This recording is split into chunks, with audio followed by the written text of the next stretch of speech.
Hello paper crafters, I'm Sunny Sky and I'm an independent demonstrator for Stampin' Up! In the United States. And today's card features our new alcohol markers, Stampin' Blends, and we're going to color this rose. And I'm going to show you how to blend and make some highlights. Here are the cardstock sizes that you'll need for today's card. Rose red is the color of the full card, but the markers that we're using are Night of Navy and Rich Razzleberry. This is the Color Theory Designer Series paper stack, and you get 4 colors with it. It's one of the items that I'm featuring in today's card that's retiring. So you really could choose any of the backgrounds of this. I decided to go with the one that's the white-based crackle background. It's the back of this side. And so I'm going to go ahead and put some of the layers of this card together first. So I realized I hadn't gotten my adhesive out, and normally I would just use Snail for this, but this Fast Fuse is retiring with this catalog, so I'm going to go ahead and feature that today. It's a little bit stickier than the Snail. And then I'm taking a smaller piece because we've got a darker color cardstock for this card, just putting a white layer on the inside of my card. And I'm going to go ahead and stamp with, this is the Itty Bitty Greetings stamp set. Happy Mother's Day on the inside. Of course, this card with the rose could be for anything, a birthday or an anniversary card. Thinking of you, get well. Roses are always multi-purpose. So this is the smaller cardstock where you can get 5 from one set of cardstock. So check out that video if you don't know how to do that layering technique yet. So that's the basic part of the card. Then I have some shimmer white cardstock, and I'm using this to stamp my image on because I'm going to be coloring it in with those alcohol markers. And we're going to just put on top of our little fun foam. When you are coloring with your alcohol-based markers, you want to use a water-based ink so that your ink doesn't run. So this is the Memento Tuxedo Black. I'm just using a scrap of cardstock. I'm not using the whole image, just the rose portion. So I've stamped up some of the leaves, but ooh, and I did not get a very good impression. Fortunately, I stamped another one earlier. Let me get this out of the way here. And using our alcohol markers. Now these do dry out if you keep the caps off, but while you're working on your project, you can color with the multiple images. This rose stamp set, Rose Wonder, is retiring with this catalog, as well as the die cuts, which is really beautiful. Of course, it'll make room for a lot of new stuff in the catalog, but it's still kind of sad to see it go. So I'm going to start with my darkest shade. I'm using the dark Night of Navy, and then I'm using the dark and light Rich Razzleberry Stampin' Blends. So for each petal, there's going to be a portion of the petal that's in shadow and a portion of the petal that's in light. I'm going to say that my light is coming from here, my light source. So therefore, this petal down here is going to be very dark because it is, you know, the rest of the rose is in front of it. This one will be a little lighter, not as much as showing up there, and this one is in, of course, this one's going to be very light. But I'm going to start all of them with some of the darker image, and I'm going to kind of do a circular motion as I'm coloring, and I feel like the shadow is probably going to come out a little ways. And then when you blend these together, you come with your middle color, and you're going to go over where the dark color was and also come out a little ways. And I'm going to pull it out along the edge here as well. And I found with doing these colors together with the Night of Navy, it is best with this Rich Razzleberry to go on over all of the Night of Navy. Otherwise, I don't like the color that it ends up. And you just see it's deepening it up. And then I'm coming in with my lightest version. And I'm going to just go along the edges. And then I'm going to circular motion so we don't get any streaks, and the alcohol blends really well. And I'm just going to come back in over. I'm going over the dark and the light of the Rich Razzleberry to soften up that line. You see how that line is getting softened up.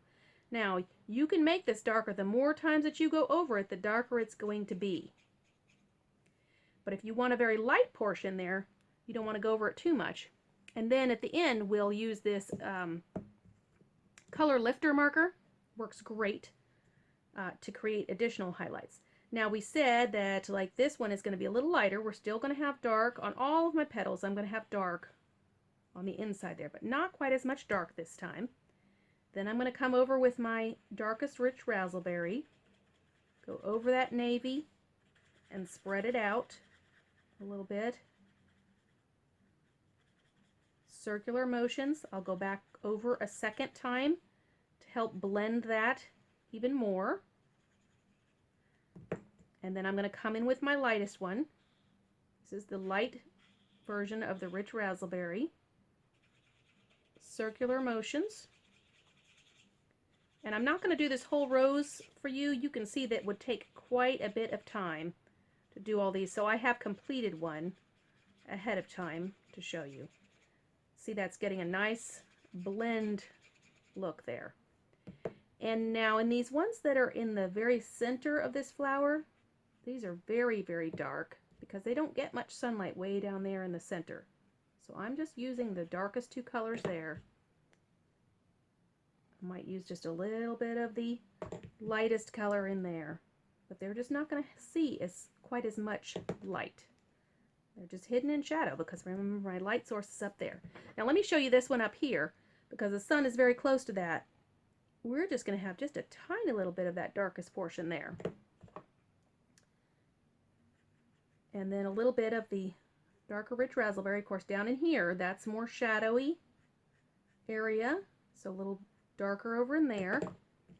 I like to keep them in the order the colors are. And then lots of the lighter color on this petal because it's up near my light source.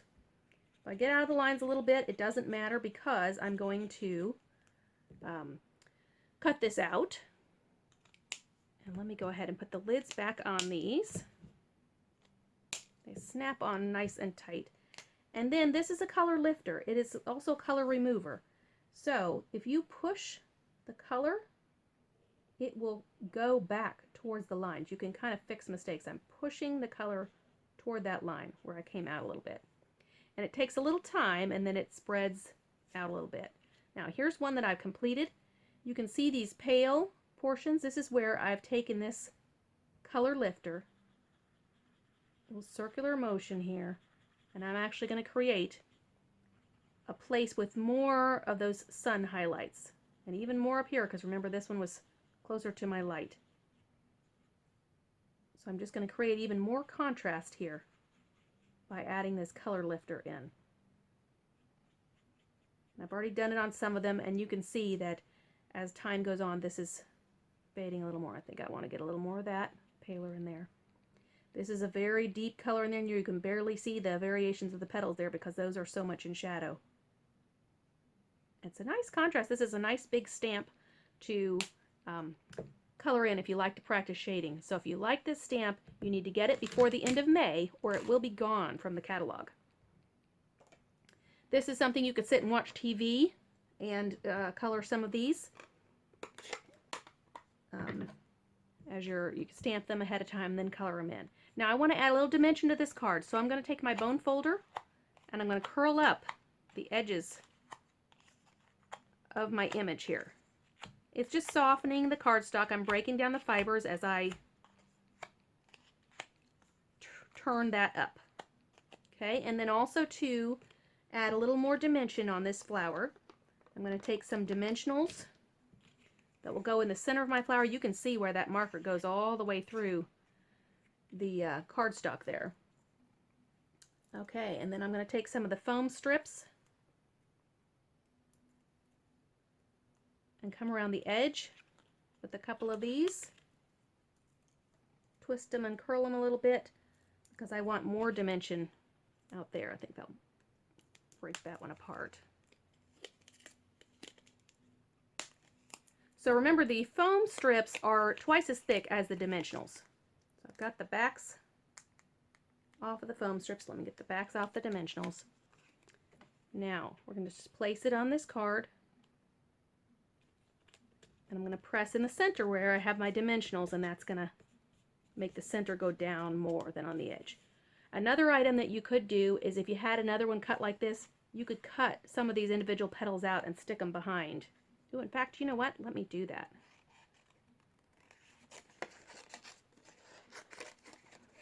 I've already colored those portions. So let's try this. Let me just cut out real quickly here.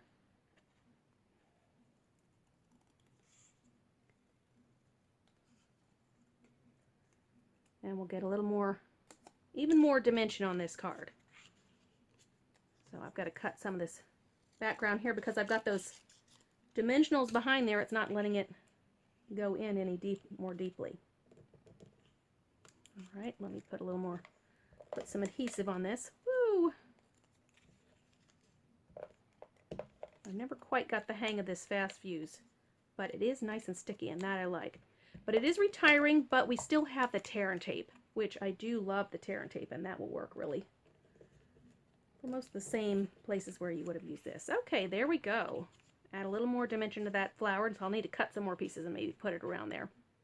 Okay, another retiring product, Emerald Envy Crinkled Seam Binding Ribbon. Love this ribbon. It's so soft and delicate. I'm just going to cut a few pieces with the very angled edge. I like things in threes. They just visually are more attractive, and I'm just going to place them together like this.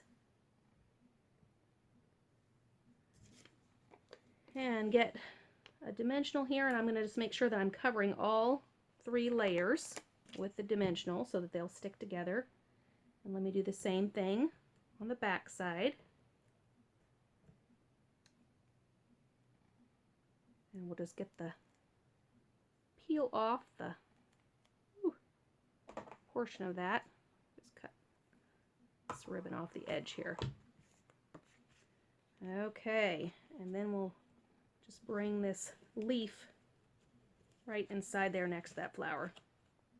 Okay, and I can see I need to trim this a little bit better. That white really shows up now that I've put those other layers behind that flower. There we go.